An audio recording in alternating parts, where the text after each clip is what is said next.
বাবা হওয়া, প্যারেন্ট হওয়া, এইটা তোমাকে কতটা চেঞ্জ করলো রাজ? অনেক পাল্টে দিচ্ছে গো।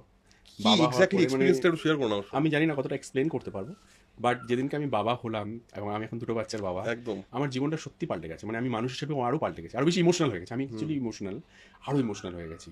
আর আমার ফোকাসটা ভীষণ ক্লিয়ার হয়ে গেছে। আগে ভীষণ অনেক মানুষকে প্রয়োজন হতো, অনেক মানুষের সঙ্গে বন্ধুত্ব করতে চাইতাম, অনেকের কী বলবো মানে অনেকের উপর ডিপেন্ড করতাম। এখন আর সেটা মনে হয় যে দরকার হবে না, আর দরকার নেই আর কি। মানে আমি শুধু কাজ আর ফ্যামিলিতে ফোকাস করি আর কি। আর এত শান্তি সেখানে, মানে ইউহান, এটা না আমি এক্সপ্লেন করতে পারবো না, মানে স্পিচলেস, মানে এটার কোনো ইয়ে হয় না আর কি। মানে দ্বিতীয়বার বাবা হওয়ার পরে তো মনে হচ্ছে যে হ্যাঁ, মানে আমার কিচ্ছু চাই না জীবনে, আমার কিচ্ছু চাই না, কমপ্লিটনেস না? আর কিচ্ছু চাই না। আমি শুধু দুটো জিনিস করতে চাই, আমার ফ্যামিলিকে হ্যাপি রাখতে চাই, এবং যাতে আমি যাই করে যাই যাতে আমার ফ্যামিলি ভালো থাকে। আর যেটাই করবো সেটা যাতে অনেস্টির সঙ্গে করতে পারি, এটা আমার কাছে খুব ইম্পর্টেন্ট আর কি। বাড়িতে ছেলের সামনে দাঁড়িয়ে, যখন ছেলে বড় হবে, তো ওর সামনে দাঁড়িয়ে বলতে পারি যে আমি এটা করেছিলাম, তুই দেখিস পারলে। ব্যাস, আমার আর কিছু চাই না। মানে আমার পয়সার দরকার নেই, আমি পয়সা খুব একটা লোভী নই। কাজ করলে পয়সা আসবে আমি জানি, ভালো কাজ করো, পয়সা এমনি তোমার কাছে আসবে। সো আমার কাছে ওটা ইম্পর্টেন্ট। আমার কাছে ইম্পর্টেন্ট হচ্ছে আমি যেটা করছি এটা মন দিয়ে করতে পারছি কিনা। আর ইউহান ইয়ালিনীকে নিয়েই একটা টাইম বের করি, মানে সন্ধ্যে চেষ্টা করি শুটিং না থাকলে 6:30 7টার মধ্যে বাড়ি চলে যাই, অনেকটা সময় ওদের সঙ্গে কাটাই, সকালবেলা উঠে ওদের সঙ্গে কাটাই। আমার ওয়াইফের সঙ্গে আমার একটা অদ্ভুত বন্ডিং আর কি, এত ভালোবাসা ওর থেকেও পাই না। ডিপ্রেশন আমাকে অ্যাটাক করতে পারবে না কখনো, because right. Of this.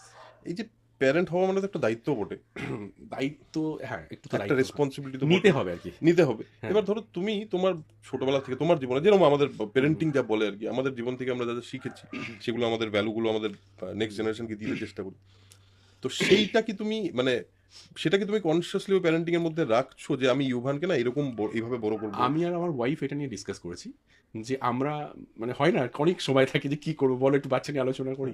So তখন আমরা দুটো জিনিস ভেবেছি, সেটা হচ্ছে যে আমরা না একটা সুন্দর পরিবেশ তৈরি করে দেবো ওকে। হুম, ওরা আমাদের থেকে শিখবে, আমরা যে কথা বলছি, আমরা কি শুনছি, আমরা কি মানে পড়ছি, কাদের সঙ্গে মিশছি, সেটা ও এমনি অটোমেটিক্যালি শিখে যাবে। তাই শিখে কিন্তু ঠিক বাচ্চারা। ঠিক। এক, দুই হচ্ছে যে ভ্যালুস ওকে বোঝাতে হবে। যেমন আমি খুব মানে মহিলাদেরকে কোনোদিন যারা ডিসরেসপেক্ট করে আমার খুব, আমার একমাত্র রাগ হয় এই কারণেই, হুম, যে মহিলাদেরকে কেউ ডিসরেসপেক্ট করলে আমার মাথা রক্ত হয়ে যায়, মানে আমি মেনে নিতে পারি না।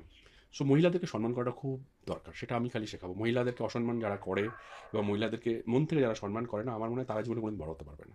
আচ্ছা। ওটা আমি আমি আমি দেখাতে ইনপুট। চাই। হ্যাঁ, আর আমি কাছ থেকে দেখে দিচ্ছি, আমার দেখেছি যে আমার ওয়াইফকে, মানে যখন যখন প্রেগনেন্ট তখন থেকে বাচ্চা মানুষ করা অব্দি, যেটা একটা মহিলা করতে পারে একটা পুরুষ সারা জীবনেও করতে পারবে না, সত্যি তাই। কোনো দিন পারবে না।